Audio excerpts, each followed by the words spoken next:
আজকে আপনাদের সামনে নিয়ে চলে এসেছি ডিমের একটা নতুন রেসিপি।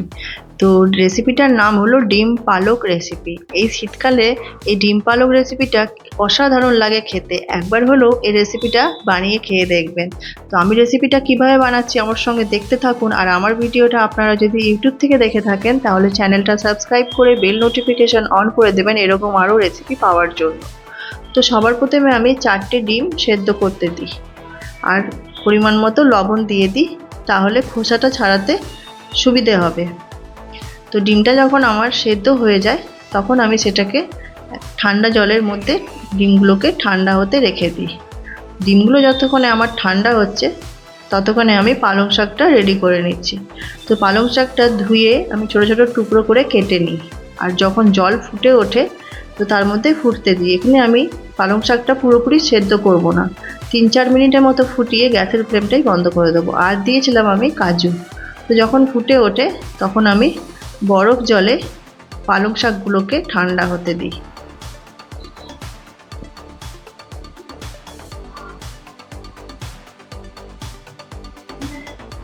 পালং শাকগুলো যখন আমার ঠান্ডা হয়ে যায় তখন সেটাকে ভালো করে চিপে আমি মিক্সির বাটিতে দিয়ে একটা স্মুথ পেস্ট বানিয়ে নিই। পেস্টটা বানানোর সময় এখানে কোনো রকম জল দেওয়া যাবে না। আর বাটার সময় অল্প চিনি দিই, তাহলে পালং শাকের যে একটা তিতকুটে ভাব থাকে সেটা কেটে যায়। তারপরে আমি গ্যাসে কড়াই বসিয়ে তার মধ্যে পরিমাণ মতো সাদা তেল দিয়ে, তেল গরম হয়ে যাওয়ার পরে তার মধ্যে গোটা গরম মশলা, তেজপাতা দিয়ে কেটে রাখা পেঁয়াজ কুচিটা অ্যাড করে দিই। পেঁয়াজটা যখন হালকা ভাজা হয়ে যায় তো তার মধ্যে আমি পরিমাণ মতো লবণ দিয়ে দিই।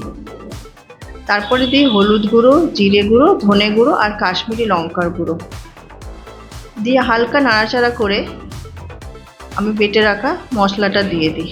তো মশলার মধ্যে ছিল আদা, রসুন, টমেটো আর কাঁচা লঙ্কা দিয়ে মশলাটাকে খানিকক্ষণ কষিয়ে নেওয়ার পরে আমি যে পালং শাকটা বেটে রেখেছিলাম সেটা অ্যাড করে দিই। সেটা দিয়েও ভালো করে কষিয়ে নিই। তারপরে যে মিক্সির বাটিতে বেটেছিলাম সেই বাটি ধোয়া জলটাও দিয়ে দিই। আর এখানে আমি জল দিই না, এটা গ্রেভি গ্রেভি থাকে আমার। তো আপনারা যদি আমার এই ভিডিওটা ফেসবুক থেকে দেখে থাকেন তাহলে পেজটা ফলো করে পাশে থাকবেন। আর ভালো লাগলে লাইক কমেন্ট করে বন্ধুদের মধ্যে শেয়ার করে দেখে দেওয়ার সুযোগ করে দেবেন। তো ভালো করে কষিয়ে নেওয়ার পর যখন দেখি আমার সাইড থেকে তেল ছেড়ে আসছে তখন উপর দিয়ে আমি গরম মশলা অ্যাড করে দিই। গরম মশলা দেওয়ার পর মশলাটাকে আবারও ভালো করে মিশিয়ে একটু কষিয়ে নিই। তারপরে যে সেদ্ধ ডিমটা ছিল, এখানে ডিমটা আমি ভাজি না, সেদ্ধ ডিমটাই দিয়ে দিই আর একটা ডিম টুকরো করে দিই। তো ভালো করে নাড়াচাড়া করে যে টুকরো করা ডিমটা সেটাও দিয়ে দিই। দিয়ে মিশিয়ে নেওয়ার পর আমি এখানে ফ্রেশ ক্রিম দিই। তো আপনাদের কাছে ফ্রেশ ক্রিম না থাকলে আপনারা এটা স্কিপ করতে পারেন, অথবা বাড়ির দুধের শর্ট থাকলে সেটাকে ফেটিয়ে এর মধ্যে দিতে পারেন। তারপরে আমি দিই কাসুরি মেথি দিয়ে ভালো করে মিশিয়ে নিয়ে আমি বাটার দিয়ে দিই।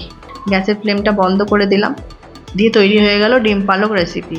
তো রান্নাটা কেমন লাগলো অবশ্যই জানাবেন, একবার হলেও বাড়িতে বানিয়ে খেয়ে দেখবেন। ভিডিওটা আমার প্রথম থেকে শেষ অবধি দেখার জন্য আপনাদেরকে অসংখ্য ধন্যবাদ। ভালো থাকবেন, সুস্থ থাকবেন, দেখা হচ্ছে পরের রেসিপিতে। আজকের মতো এখানেই আসছি, নমস্কার।